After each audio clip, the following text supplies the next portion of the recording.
Welcome to the Mike Litton Experience podcast. Mike has over 31 years experience in real estate, finance, and investing.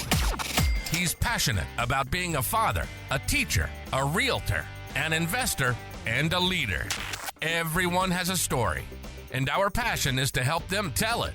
And now, introducing the host of the Mike Litton Experience, Mike Litton.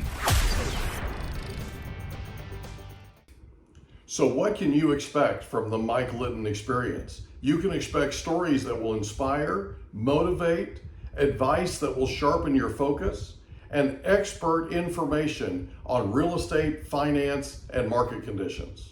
I have this notion, or like this, I guess it's a hypothesis, I don't know, or someone had told me one time where like your childhood traumas need to match in order to like be good together. And I don't know if that's necessarily true, but I did think about that at the time, where he grew up in a very broken family. Like dad was not there, and he basically had to rely on himself.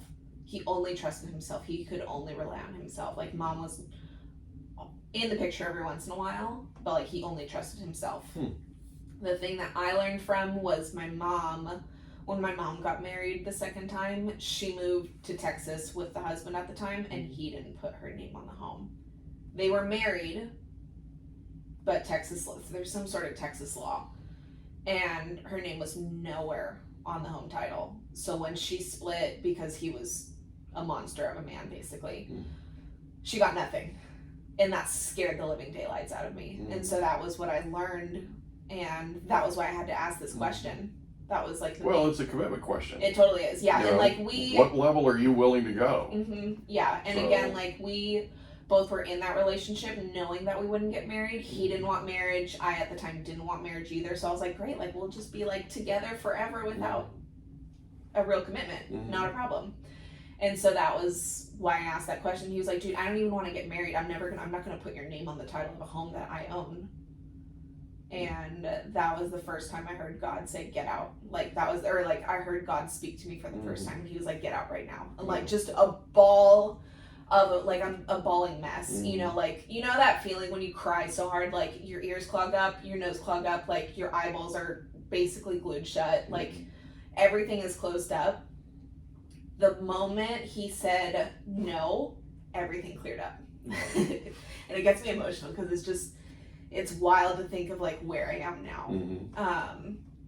But yeah, so I kind of just had to pack myself up from that relationship and leave. And it was really upsetting. Like had to see him for a couple more months because we went to the same gym together.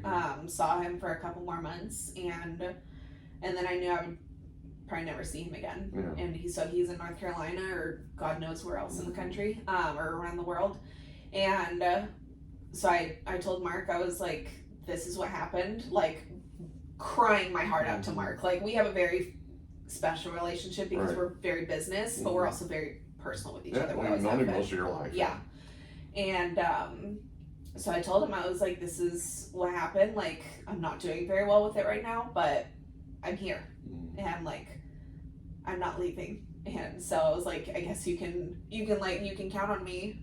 Like I'll be your point person. I'll be the person who takes over this agency, and I'll be the next principal. And last year he and his wife like drafted up the documents, and they willed the agency to me. So like God forbid anything happens overnight, everything's in my name. So your name's on title. Yeah. So it's a really cool place. How that works. It is. It's a really cool place to be. So like in the meantime, like I have this business being passed down to me. So, and it's just a really big God story. It's a beautiful place to be. But yeah, it was a really, really difficult decision to make between like, do I follow my heart? Do I follow my head? And you know, there's so many times where it's like, yeah, follow your heart. And it was like, no, like that was the decision to make. Like that was the right one, because otherwise I'd be in East Jesus nowhere. Like, and you know, he'd probably be all over the place being a Marine, like hardly ever home, and I would be essentially his roommate. I would have been his roommate who was in a relationship with him. And you being in North Carolina trying to start all over again. Yeah, which, like, I could have gone into insurance, probably started an insurance agency, not a problem, but, like, I would have, like, I looked at it as, like, the opportunity of a lifetime, because, again, he was my first, like, I was 28, or 27, and that was my first relationship I had ever been in, and I kind of just thought, I was like, I don't know if this is ever going to happen again, and then, like, on the other hand, I was like, someone offered me the career opportunity of a lifetime, and again, I was like, I don't know if this would ever happen to me again. So it was kind of like the same side of the coin for both. But yeah, so I cried at my desk for 2 days straight after the breakup because it was so upsetting. Yeah. And then that was again where I heard God, and he was like, it's time to come home. And so that's when I'm sitting at my desk, it's a Wednesday morning, just like bawling my eyes out, and I was like, okay, like what church do I go to? And every single day I pass by on the 78 freeway, I pass by Awaken Church in San Marcos. And so I was like, okay, cool, like I think that, like, again, I pass by it every single day. I see the name every single day, but like I was like, I think that place is called Awaken. So I Googled it, and like the front page, as soon as you click it, was like, come join us tonight at 6:30 p.m. And I was like, okay, cool, like guess I'm meant to go. So yeah, I went to a Wednesday night service, an absolute bawling mess. Like, they're so nice. Like, and when you walk in, they've got parking attendants to help you. Like, if you're a first time guest, they're like, oh, flash your lights. And I'm like, hi, like, I'm new. And they're like, okay, great, park right there. And then, like, you get out of the car, and then you go, and there's the high team. And the high team's like, hi, welcome. And I just, like, remember melting into this woman's arms. Like, just bawling my eyes out. And I was like, I just need to be saved. Like, and she's like, okay, great, like, let's pray for you. And just, like, right away was, like, wrapped in someone's arms, like, getting prayer. And it was just such a cool place to be. So that was 2022, and, like, I feel like my life started over again, just, like, in the greatest place ever. And the market started to get really difficult for insurance. It's been a wild ride, so we're no longer in like the good part of the presidency where like business is running as usual. Like businesses are shutting down still, and you've got a lot of carriers who are leaving the state, and we've really seen that in 2023 where we've had about 20 insurance carriers leave the state of California. My agency still works with companies who are interested in writing in California. We still have an appointment, and we still have contracts in California. Like, there's unfortunately a lot of California agencies who are being shut down too because they're just not producing enough. And we've been really, really fortunate. So yeah, that was a teary transition into business. But well, see, my favorite thing about the mean story is I'm not going into sales. Oh, yeah. If you make this about sales, I'm quitting. Right? And you're literally in sales every single day. Yeah, I'm in sales every single day. But it's interesting because you had the same view of sales that I had. Yeah. I literally hated the idea of sales. Yeah. I felt like there was no way I would ever be that slick, you know, I'm going to trick you into, right? Is that because you don't like getting sold? I'm going to steal all your money, you know, right? That was my view of sales. Yeah. And then I take this class that Tony Robbins teaches called Sales Mastery. Right. And I get certified in Sales Mastery. Cool. And I find out that sales isn't anything like what I thought it was. Yeah. It was not even remotely close to what it was. And he told us, if you do it the way that if you do it this way, you're failing. Yeah. What? Right? So what I learned was the people that absolutely made me hate the idea of being in sales were the ones who were not good. Were the ones that were really terrible at it, right? And they were actually failures. Yeah. And so I was going to go be a success, and you know, I've done okay. Yeah. But it was one of those things where it was a real awakening for me. I mean, it was a real, honest to goodness, just absolute shift, like tectonic shift for me. Yeah. I mean, I didn't feel the ground move, but it sort of felt like the ground was moving. Totally. So I just dearly love that story. You told that story at our house one day, and I was like, I just really, I think you're a badass. Anyway, so insurance today is not what insurance has been.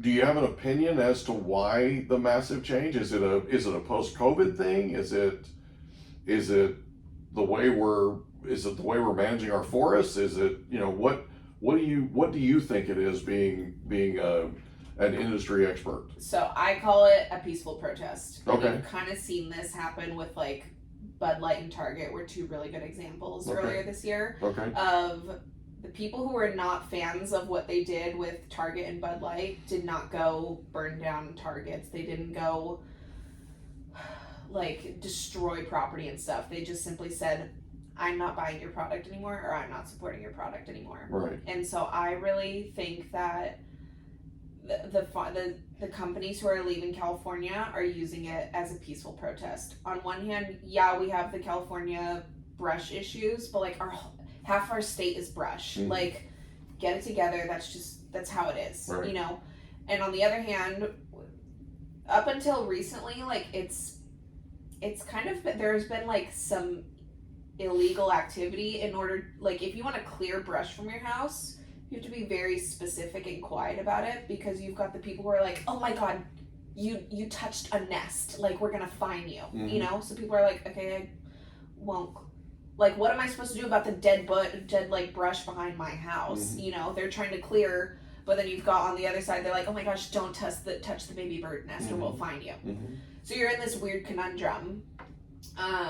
So that's part of it. And then I really think the biggest part of it is how much lawlessness there is in California. We're fortunate that we don't see a lot in San Diego, but it's in LA, it's in San Francisco. It's like if companies are just being broken into and things are being stolen, they don't just say, darn, and move on with their life. Mm-hmm. You file an insurance claim. Mm-hmm. And so a lot of money has been paid out through insurance. So it's a crime rate thing too. Okay. Because this is just my hypothesis. This is not anywhere. Well, here's I agree with you, and I'll tell you why. Insurance companies typically don't just do property insurance. Right. They don't just do casualty insurance. They don't just do auto insurance. Yeah. They don't just do real estate insurance. Yeah. They do errors and omissions insurance. Right. They do fraud insurance. They do liability insurance. Totally. They do all these different types of insurance, right?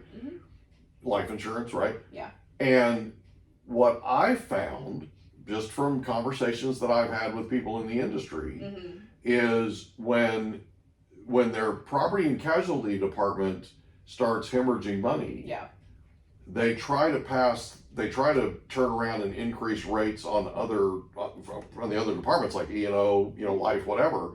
And what they're finding is a resistance from the consumer about the rates going up over here. So they're trying to drive the revenue up here to try to compensate for the losses over here, right? Pardon me. And their answer has been, at least as far as I can tell, is to pull up stakes and hit it. Right? And go somewhere where I think you're talking about this silent protest, go somewhere where it's more conducive to do business. Yeah. Okay? Exactly. For years and years now, I told you I have a background in the building industry.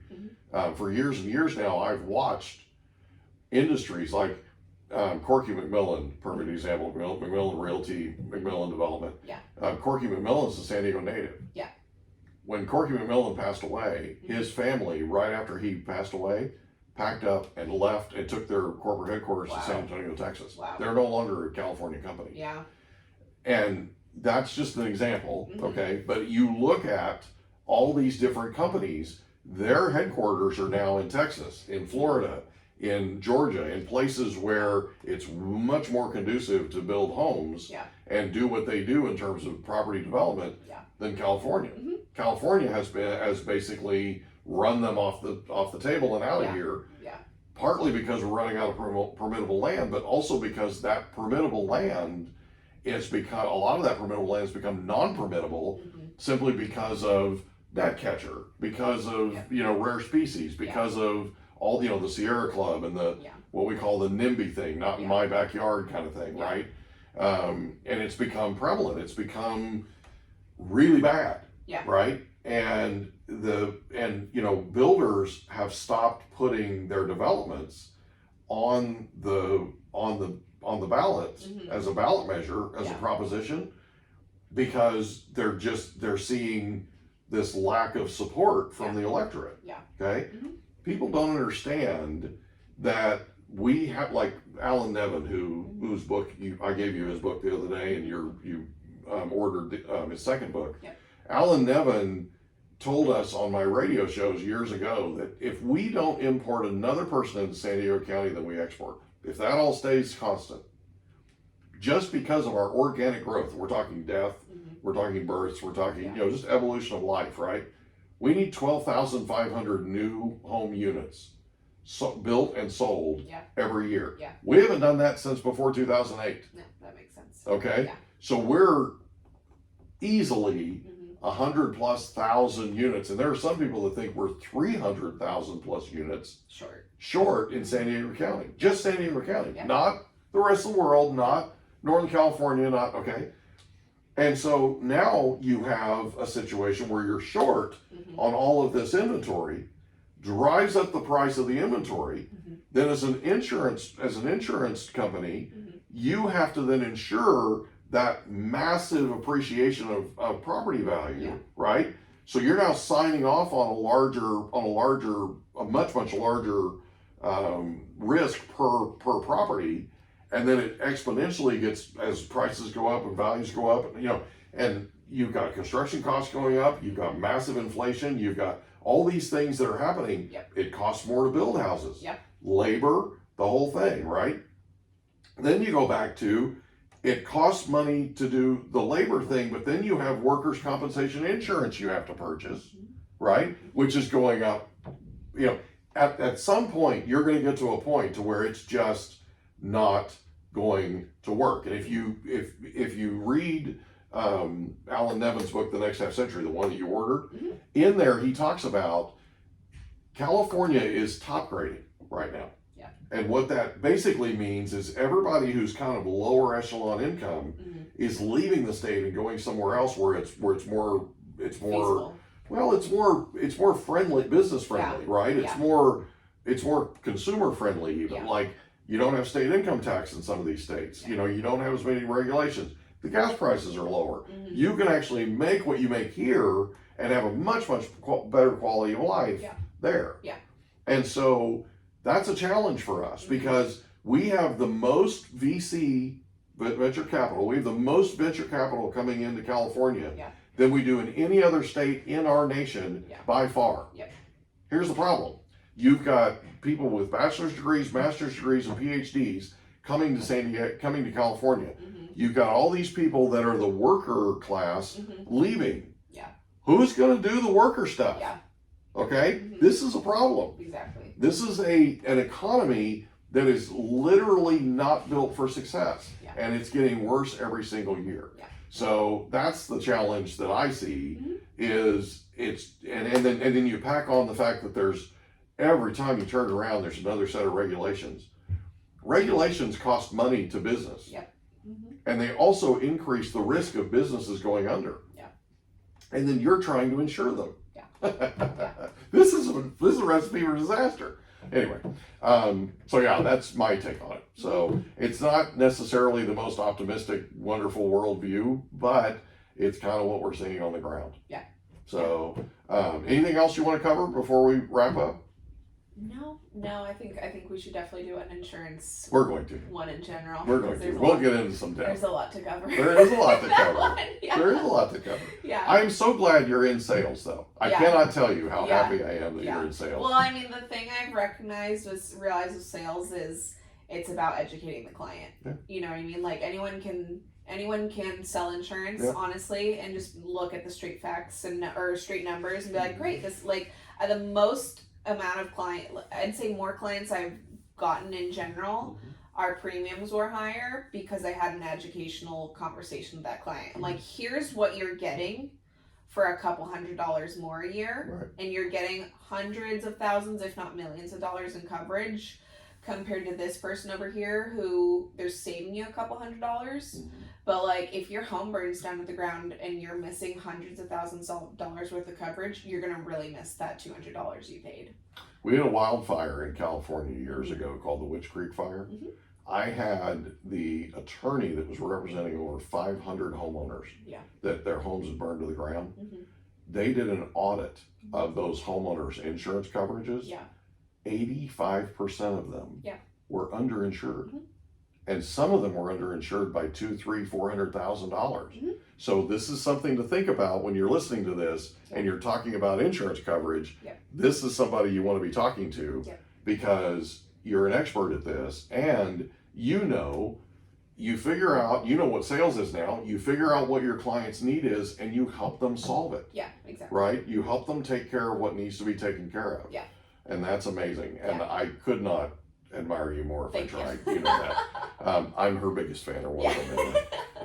So thank you for being here. And I really enjoyed this. Yeah. I am so pumped up now that I've hung out with you for the last hour. Yeah. I'm probably going to go run through a wall. Okay, great. But thank you for being here. I appreciate it. Thank you, Mike. We hope you enjoyed another episode of the Mike Litton Experience. If you did, do us a favor, smash that subscribe button, tell your friends, family, and coworkers about our program, and wherever you get your podcasts, please leave us a rating. It helps us to connect with quality people just like you. And that's a wrap. Another episode of the Mike Litton Experience in the books. Reach out to Mike on Instagram at Litton Realty. Want to meet with Mike? Check out calendly.com/Rio760.